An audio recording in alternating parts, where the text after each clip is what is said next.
Jusqu'où peut aller l'endurance humaine? C'est une question qu'on se pose souvent. Aujourd'hui, on va explorer 3 histoires absolument extraordinaires. Des récits qui poussent cette question dans ses retranchements les plus extrêmes. Ce sont les histoires de personnes qui, face à une mort qui semblait inévitable, ont tout simplement refusé de mourir. Voilà la question qui est vraiment au cœur de notre exploration aujourd'hui. Et à travers ces 3 récits, on va voir que la survie, ce n'est pas juste une question de force physique. C'est aussi, et peut-être surtout, une question de résilience mentale, et parfois de connaissances très spécifiques qui permettent de survivre à l'impensable. Allez, on plonge directement dans notre première histoire. On retourne en 1809, dans le Ouest américain. Un territoire à l'époque sauvage, magnifique, mais aussi incroyablement dangereux. C'est là qu'un pionnier, John Colter, va vivre une épreuve qui va entrer dans la légende. Alors, il faut savoir que Colter n'est pas un novice. C'est un ancien de la célèbre expédition Lewis et Clark, donc il connaît bien la région et les tensions avec les tribus locales. Mais ce jour-là, alors qu'il remonte la rivière avec son ami, John Potts, il passe un coude et là, il se retrouve nez à nez avec des centaines de guerriers pieds noirs. L'embuscade est parfaite, la capture inévitable. Et là, tout bascule dans l'horreur la plus totale. Son partenaire, Potts, il panique, il tire et il est immédiatement abattu, criblé de flèches. Pour Colter, c'est différent, on le déshabille complètement. Et puis le chef lui fait un signe, un geste qui veut dire « cours ». Pendant une seconde, il a cet espoir fou, il se dit qu'il va être épargné. Mais non, à peine quelques centaines de mètres plus loin, il entend les cris de guerre qui éclatent derrière lui. Et là, il comprend. Ce n'est pas la liberté qu'on lui offre, c'est une chasse, et le gibier, c'est lui. Dans sa tête, il n'y a plus qu'un seul objectif, une seule obsession, atteindre la rivière Madison, qui se trouve à environ 10 km de là. C'est sa seule et unique chance de s'en sortir. Alors il court. Il court comme il n'a jamais couru de sa vie, complètement nu, les pieds en sang sur les pierres, les jambes lacérées par les cactus et les buissons. Après plusieurs kilomètres de course folle, il est à bout de souffle. Le sang lui coule du nez à cause de l'effort surhumain. Il jette un œil par-dessus son épaule et il voit un guerrier, le plus rapide, à seulement 20 mètres de lui. Il sait qu'il ne peut plus courir. Alors, dans un dernier élan, il s'arrête net et il fait face. Le guerrier, surpris par ce geste, trébuche en voulant le frapper et sa lance se brise. Colter, dans un réflexe de survie pure, s'empare du morceau de lance et tue son poursuivant. Après ce face-à-face mortel, il attrape la couverture du guerrier et il repart en courant. Il atteint enfin la rivière Madison. Il entend les autres guerriers qui se rapprochent, alors il plonge dans l'eau glacée et trouve un refuge totalement improbable, une hutte de castor. Il s'y cache avec juste le visage hors de l'eau pour pouvoir respirer, tandis que ses poursuivants le cherchent partout sur les berges.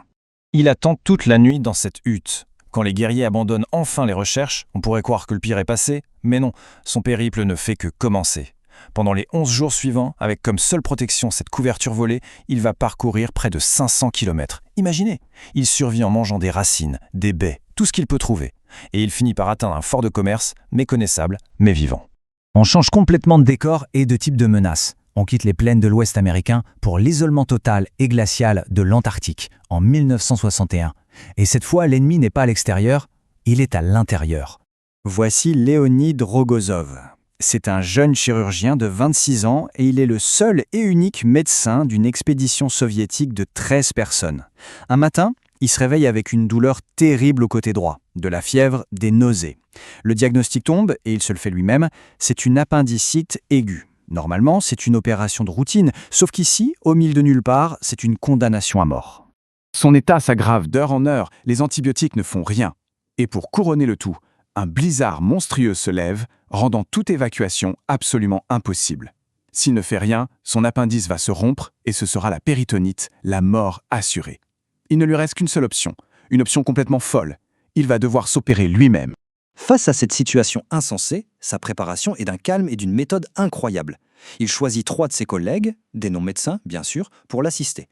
Un lui tiendra un miroir, un autre lui passera les instruments, et le 3e se tiendra prêt avec une seringue d'adrénaline, au cas où il perdrait connaissance. L'opération commence. Allongé, en position semi-assise, il s'injecte une anesthésie locale et il ouvre. Le miroir n'aide pas beaucoup, l'image est inversée, c'est trop compliqué. Alors il continue presque entièrement au toucher, sans voir ce qu'il fait. Il doit lutter contre des vagues de nausées, des vertiges. Il s'accorde des pauses de 30 secondes toutes les 5 minutes pour ne pas s'évanouir.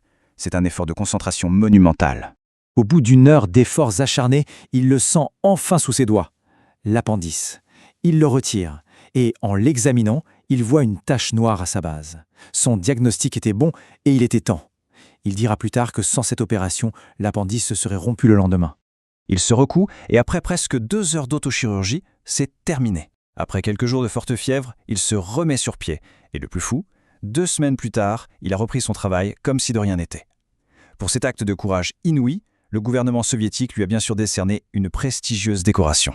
Pour notre dernière histoire, on part dans la jungle amazonienne, pour un récit de survie qui tient presque du miracle, après une catastrophe aérienne.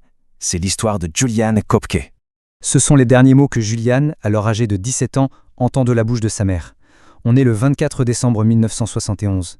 Leur avion, le vol Lansa 508, est pris dans un orage terrible. Soudain, un éclair frappe une aile et l'avion commence littéralement à se désintégrer en plein ciel.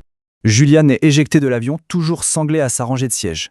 Elle fait une chute de plusieurs kilomètres, tournoyant dans les airs, avant de traverser la canopée dense de la forêt. Elle perd connaissance. Et le lendemain matin, quand elle se réveille, elle est au sol, au milieu de la jungle. Miraculeusement, la rangée de sièges et les arbres ont amorti sa chute juste assez pour qu'elle survive. Elle est la seule, sur 92 personnes. Elle est vivante, oui, mais elle est dans un état lamentable. Elle a une clavicule cassée, des entailles profondes, une commotion cérébrale. Et en plus, elle a perdu ses lunettes. Elle est très myope. Pour toute ressource, tout ce qu'elle a, c'est un petit sachet de bonbons qu'elle a retrouvé dans les débris. Mais Julienne a un avantage qui va tout changer. Ses parents étaient des zoologistes qui vivaient et travaillaient dans la jungle et lui avaient appris une règle de survie essentielle. Si tu es perdu dans la jungle, trouve un cours d'eau, un ruisseau, et suis-le. Tôt ou tard, il te mènera à une rivière plus grande et donc à la civilisation. Cette simple règle lui a donné un but, une stratégie pour ne pas sombrer dans le désespoir. Pendant 10 jours, elle marche, seule, affamée, dans un environnement hostile. Sa blessure au bras s'infecte gravement et des asticots commencent à y grouiller. Alors qu'elle est au bord de l'épuisement, elle tombe sur une petite cabane de bûcherons. Là, elle se souvient avoir vu son père soigner leur chien avec de l'essence. Elle trouve un bidon, en verse sur sa plaie pour forcer les asticots à sortir. Elle en retire plus de 30. C'est grâce à ça qu'elle est trouvée le lendemain par des bûcherons qui la soignent et la ramènent à la civilisation. Bon, maintenant, reprenons ces 3 histoires. On a un pionnier chassé par des guerriers, un médecin qui s'opère dans un blizzard et une ado qui survit à un crash d'avion dans la jungle. Qu'est-ce que ces récits si différents peuvent bien avoir en commun? Alors, qu'est-ce qui a vraiment fait la différence pour eux? Pour John Colter, c'est clair, c'est l'endurance physique brute, une volonté presque animale de ne pas se laisser attraper.